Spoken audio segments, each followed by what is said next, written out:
Thank you very much. Kia ora, tēnā koutou, tēnā koutou, tēnā koutou. What's up, Utrecht? That's my tweet, that's my woof. I cut out the unicorns and the falling stars to make it a little bit more realistic. It's not so much about me or my dog, it's actually more about the place, the beach, Piha North to be exact.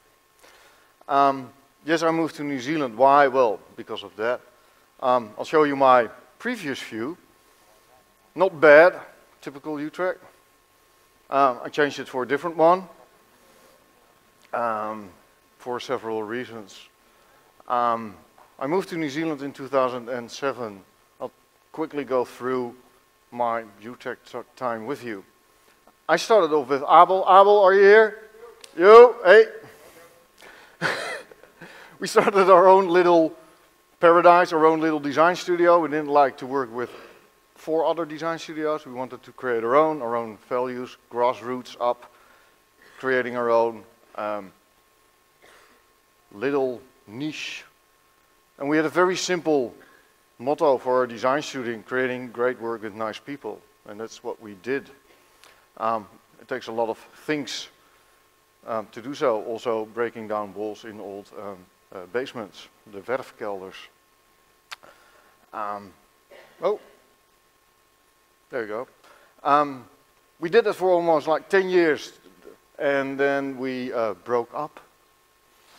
Oh, and we went our own way. I continued to work for a couple of places like Museum Speelklok and Utrecht Center for the Arts.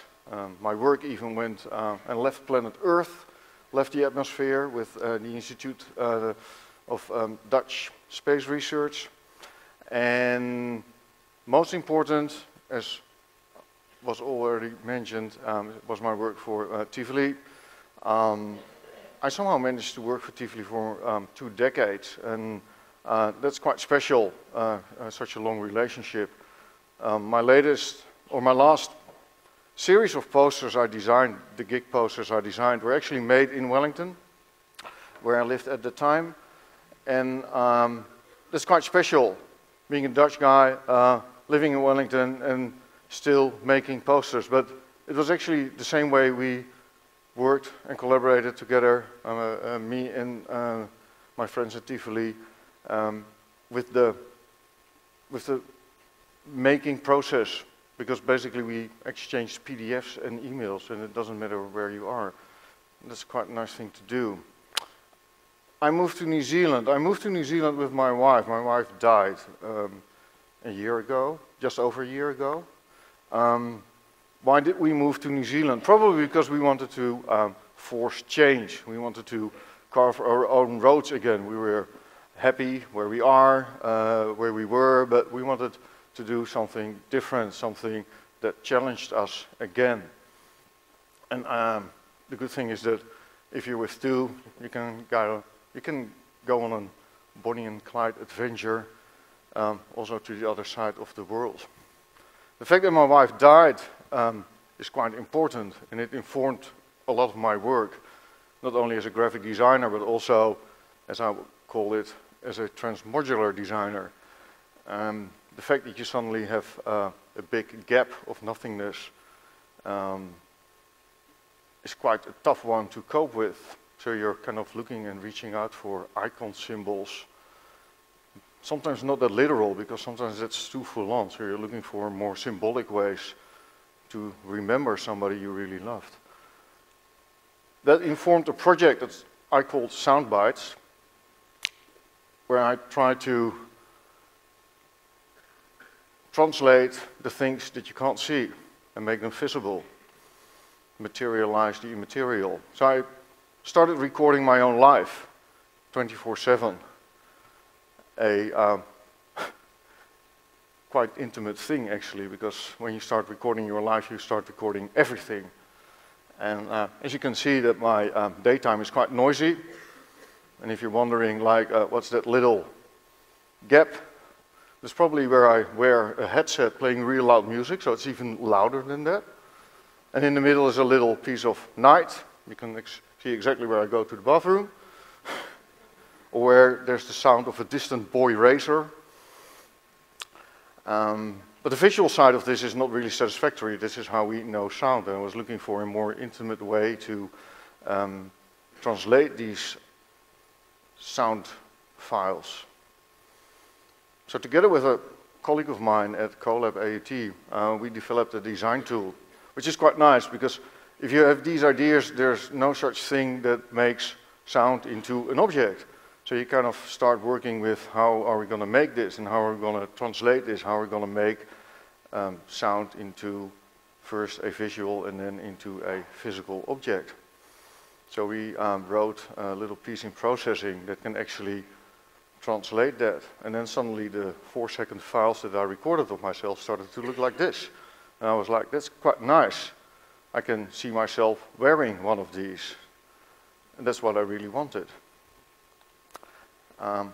Then came quite a special moment, because if you can make it visible on your screen, you can basically turn it into a file that you can 3D print. We've heard 3D printing quite often today already.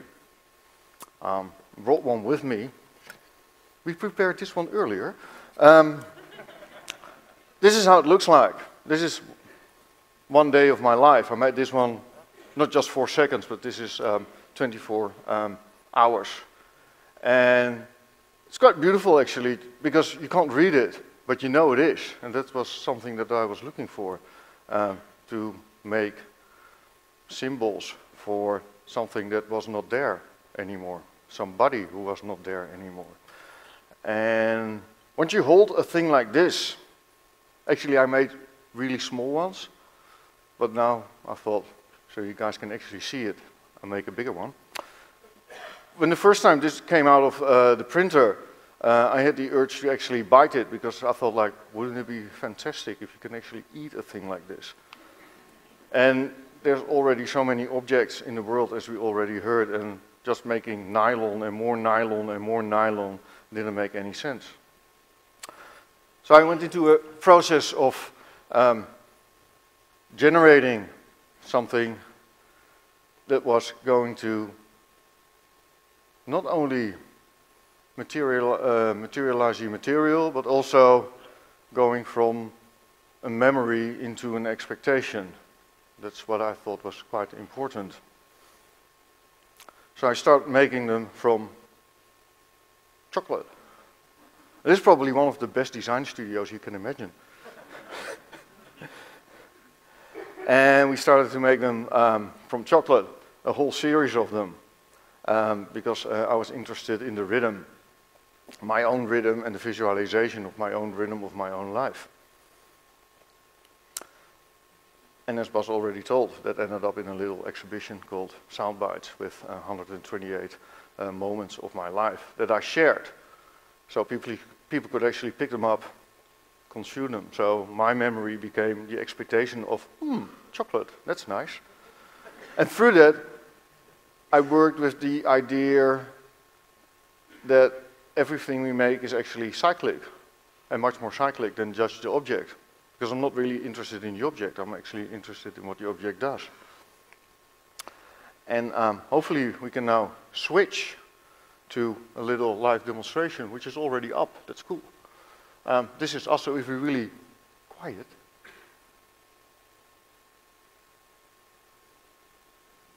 And if you make some noise.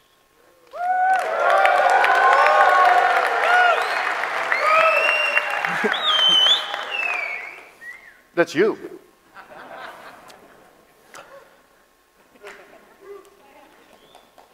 This is Pia Beach again. Oh, it's not. Thank you. If we can go back to the next slide, that would be cool. Because I've got 42 seconds left.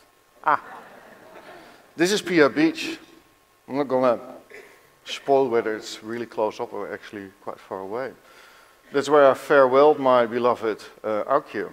That's also the place where I walk my dog on a daily basis. And that landscape gets transformed on a daily basis. The beach is different every day, but we kind of don't see it. And I like that way how the energy that's being spit onto the beach transforms the beach, sculpts the beach. And I was looking for a similar way of making that resembled a place that's important to me and where I see that change happening. There's one thing that's really important in that, and that's, to me, that everything we make, especially in a time of grief, you start to realize that it's cyclic. It's actually, every matter is energy, and all objects are actually processes, and all memories are actually expectations. Kia ora, thank you very much.